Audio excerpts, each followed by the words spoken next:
Hello M.Sc student, कैसे हैं आप सब। आई होप आप सब अच्छे होंगे। तो आज हम सेकंड थ्योरम स्टार्ट करने जा रहे हैं। जैसे कि आपको पता है, हमने रियल एनालिसिस की सेकंड टॉपिक की sequence and series of functions की सीरीज स्टार्ट की है, जिसमें आपके पास सेकंड थ्योरम हमने एक थ्योरम कर ली है जो कि क्या थी, Cauchy criteria for uniform convergence. अब उसके बाद जो सेकंड थ्योरम है आपके पास वो क्या है, स्टेटमेंट पढ़ते हैं एक बार।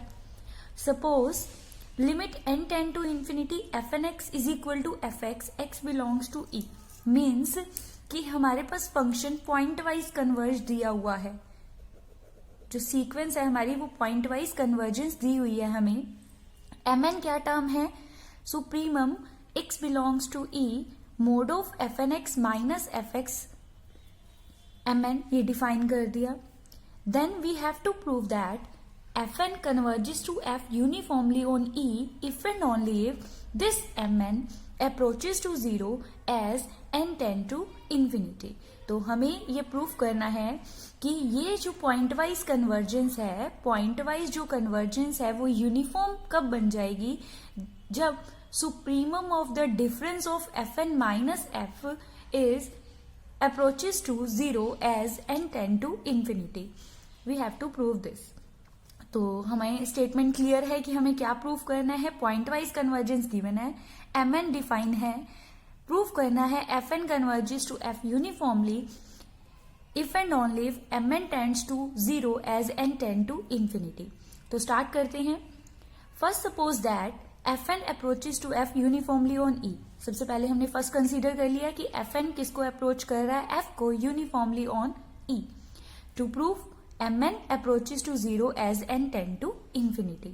तो हमें डेफिनेशन पता है यूनिफॉर्म कन्वर्जेंस की। By definition of uniform convergence for a given epsilon there exist n greater than 0 positive integer such that mod of fnx minus fx is less than or equal to epsilon for all n greater than equal to n for all x belongs to e।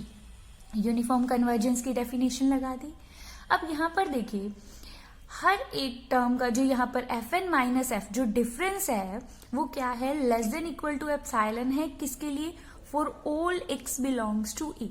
मतलब हर एक difference क्या है, less than equal to epsilon है। तो जब हर एक एक्स के लिए, for every x this result is true, तो it is true for its supremum also sorry its supremum also. तो हमारे पास क्या हो जाएगा कि अगर हमारे पास क्या है, this term is less than equal to epsilon, then its supremum. Supremum क्या होता है हमारे पास, लीस्ट अपर बाउंड। तो अगर इस फैमिली के लिए ये अपर बाउंड है हमारे पास, ये इस फैमिली के लिए अपर बाउंड है, तो इस फैमिली का जो लीस्ट अपर बाउंड है वो अपर बाउंड से तो क्या होगा, लेस होगा। तो अगर हर एक term less than equal to epsilon है, then its value is also, supremum value is also less than equal to epsilon. और इसके सुप्रीमम को हमारे पास स्टेटमेंट में क्या कंसीडर किया हुआ है, mn। तो mn हमारे पास value mn is less than equal to epsilon. mn positive है, क्यों, क्योंकि मॉडुलस वैल्यू है, mod value is always positive. तो mn मोड लगा दिया और mn माइनस 0 लिख दिया यहाँ से। तो यहाँ से क्या हो गया, by definition of convergence mn sequence converges to 0 as n tend to infinity. Convergence की यही होती है हमारे पास डेफिनेशन। तो इससे हमें पता चला कि अगर हम यूनिफॉर्म कन्वर्जेंस fn अगर हमारे पास क्या है, यूनिफॉर्मली कन्वर्ज करता है, तो जो supremum of difference of fn minus f also approaches to 0 as n tend to infinity। तो ये हमारे पास था, एक पार्ट हो गया हमारे पास। नेक्स्ट क्या है, इसका कन्वर्ज पार्ट करते हैं हम। कन्वर्ज पार्ट के लिए कन्वर्सली सपोज, अब क्या है, हमें देखिए प्रूफ क्या कर लिया, एक साइड हमने प्रूफ कर ली कि fn approaches to f uniformly है, then mn approaches to 0 as n tend to infinity. अब उल्टा ले लेते हैं, क्या कन्वर्ज, mn अप्रोचेस टू 0 है, हम ले लेते हैं, हमें प्रूव करना है कि fn f को क्या करेगा, यूनिफॉर्मली कन्वर्ज करेगा। चलिए, now mn approaches to 0 as n tend to infinity by definition of convergence। definition of convergence आप लगाएंगे, क्या हो जाएगा, for given epsilon there exists a positive integer n such that this value is less than equal to epsilon for all n greater than equal to n। mn की value put कर दी, mn क्या है, supremum, और supremum क्या आ गया हमारे पास, less than equal to epsilon for all n greater than equal to n। अब हमें यह भी पता है कि for all x belongs to E, supremum value least upper bound हर एक फैमिली के हर एक मेंबर से क्या होता है, बड़ा होता है। सुप्रीमम है हमारे पास, सुप्रीमम क्या है, लीस्ट अपर बाउंड। तो लीस्ट अपर बाउंड हमारे पास क्या है, फैमिली के हर एक मेंबर से बड़ा होता है। जब लीस्ट अपर बाउंड ही हमारे पास क्या है, less than equal to epsilon है, तो हर एक टर्म भी क्या हो जाएगी हमारे पास, less than equal to epsilon. तो this value less than equal to supremum, supremum is less than equal to epsilon. तो यहां से हमारे पास क्या है, फर्स्ट और सेकंड को अगर हम यूज करें यहां से, तो by first and second fnx mod of fnx minus fx is less than equal to epsilon for all n greater than equal to n, and specially क्योंकि हर एक value for every x this value is greater, तो हमारे पास क्या आ गया, हो गया हमारे पास जो हमें रिजल्ट चाहिए था, यूनिफॉर्म कन्वर्जेंस चाहिए थी। तो mod of fnx minus fx is less than equal to epsilon for all n greater than equal to n and for all x belongs to e। तो हमारी जो कन्वर्जेंस है वो क्या हो गई, यूनिफॉर्म हो गई। तो हमने क्या रिजल्ट पढ़ा, हमारे पास रिजल्ट क्या था कि अगर हमारे पास कोई पॉइंट वाइज कन्वर्जेंस सीक्वेंस हमें पता है और उसकी यूनिफॉर्म चेक करना है कि वो कन्वर्जेंस यूनिफॉर्म है या नहीं, तो हम क्या करेंगे, क्योंकि अब एग्जांपल में यूज करेंगे इसे, डिफरेंस हम क्या करें, पॉइंट वाइज कन्वर्जेंस, क्योंकि fn ऑलरेडी हमारे पास है, f हमारे पास बाय पॉइंट वाइज कन्वर्जेंस आ जाएगा। क्या करें, उसका सुप्रीमम चेक कर लें, अगर n टेंड टू इंफिनिटी करने पर वो 0 को अप्रोच कर गया तो वो पॉइंट वाइज कन्वर्जेंस बदल जाएगी यूनिफॉर्म में। क्योंकि कल मैंने एक क्वेश्चन लास्ट में बताया था आपको, क्या कि हमने ये तो किया था कि यूनिफॉर्म कन्वर्जेंस हमारे पास क्या होती है, पॉइंट वाइज कन्वर्जेंस होती है, लेकिन पॉइंट वाइज नीड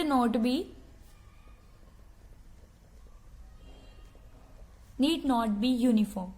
तो वो कन्वर्जेंस यूनिफॉर्म कब बन सकती है, अगर हमें mn कोई ऐसा मिल गया जो कि क्या है, mn क्या है अपने पास, mod of fnx minus f, supremum of all the f mod of fnx minus fx x belongs to e। तो अगर ये 0 को अप्रोच कर जाए तो पॉइंट वाइज कन्वर्जेंस क्या बन जाएगी हमारे पास, यूनिफॉर्म कन्वर्जेंस बन जाएगी।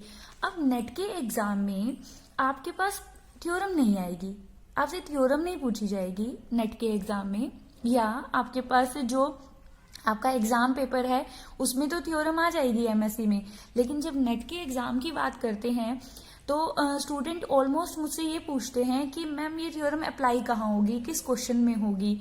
तो आज मैं आपको इस थ्योरम के अप्लाई भी बताऊंगी कि ये थ्योरम कहाँ कहाँ अप्लाई, मतलब नेट की भी हम तैयारी साथ साथ कर रहे हैं।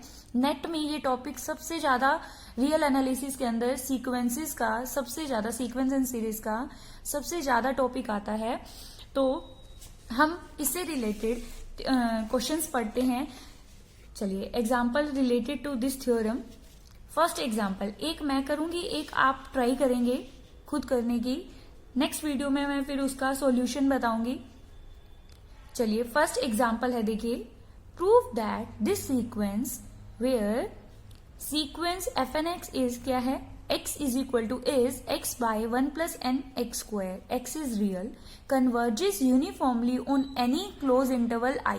आप कोई भी क्लोज इंटरवल ले लो, तो हमें ये बताना है कि जो ये कन्वर्जेंस है वो क्या है, यूनिफॉर्म है। कन्वर्जेंस क्या है, यूनिफॉर्म है। तो सबसे पहले हम चेक कर लेते हैं, fx बराबर में पॉइंट वाइज चेक करते हैं। देखिए सबसे पहले, क्योंकि देखो बाय डेफिनेशन इस क्वेश्चन को करना मुश्किल हो जाएगा, वहां से एन की वैल्यू फाइंड आउट करनी। अगर हम बात करें, देखिए बाय डेफिनेशन हम क्या करते हैं, F N x minus F for given epsilon हम लेते हैं, हम क्या करते हैं F N x minus F X करते हैं।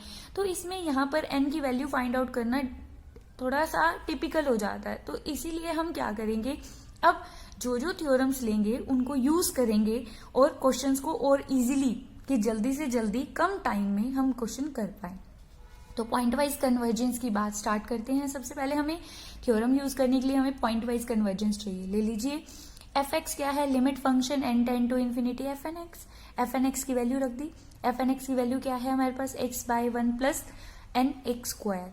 तो एन टेंड टू इन्फिनिटी करेंगे, one by infinity zero, zero यहाँ पर क्या आ जाएगा, वन बाई इन्फिनिटी हमारे पास हो गया जीरो, जीरो। तो पॉइंट वाइज कन्वर्ज, ये हमारा क्या बन गया, लिमिट एफ एक्स क्या आ गया जीरो, हमारा लिमिट फंक्शन।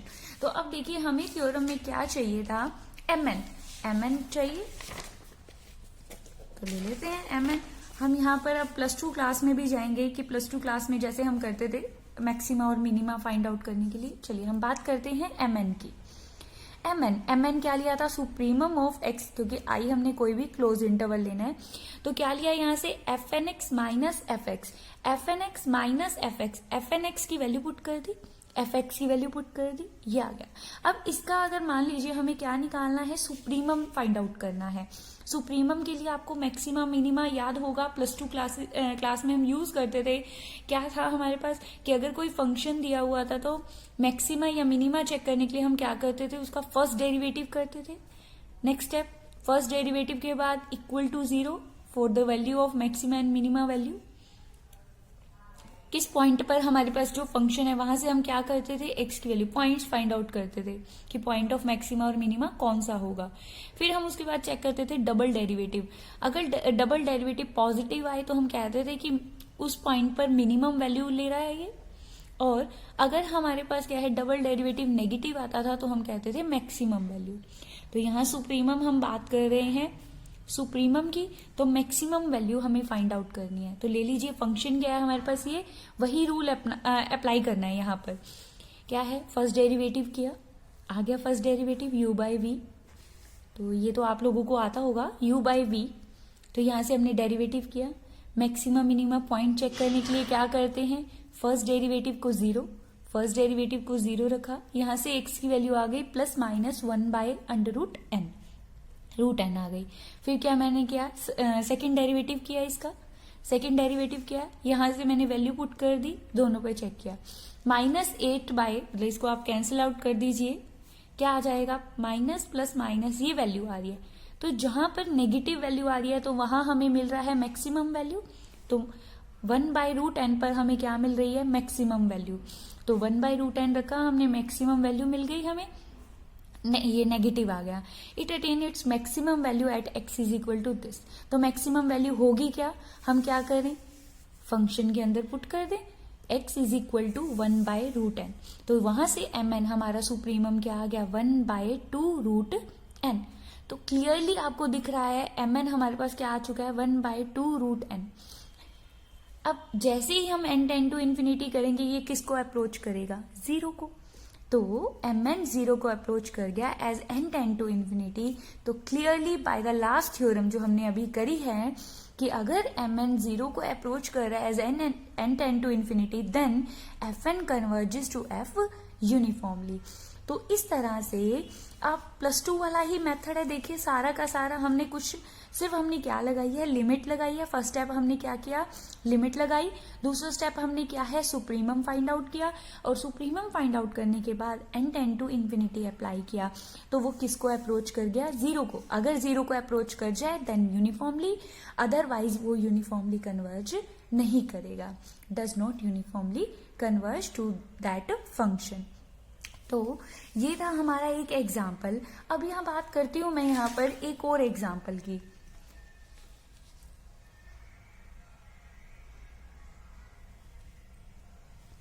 यहाँ एक और एग्जाम्पल की बात करते हैं हम। ये देखिए क्या लिया मैंने, एक सीक्वेंस ली, ये नेट के एग्जाम में आया हुआ है प्रॉपर क्वेश्चन।